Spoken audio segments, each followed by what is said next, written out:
जय जय श्री राधे कृष्ण दोस्तों। तो आज हम लोग श्रीमद् भगवत गीता अध्याय 5 श्लोक नंबर 2 पे हैं, जहाँ भगवान अर्जुन जी को जवाब देते हैं। संन्यासः कर्म योगश्र निःश्रेयस्करावुभो क्योस्तु कर्म संन्यास्ता कर्म योग विशिष्यते। मैंने तुम्हें दो रास्ते बताए क्योंकि दोनों ही रास्ते सही है, कर्म योग का भी और कर्म का त्याग करके आगे चलने का भी।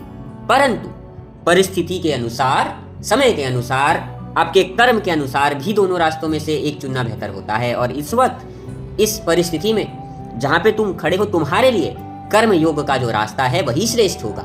अब दोस्तों, भगवान तक पहुँचने के लिए वेद और बहुत सारे कथावाचक, बहुत सारे गुरु लोग कहते हैं कि 16,108 जो कहा जाता है उनकी पत्नियां, बेसिकली 16,108 अलग अलग रास्ते हैं भगवान तक पहुँचने के लिए।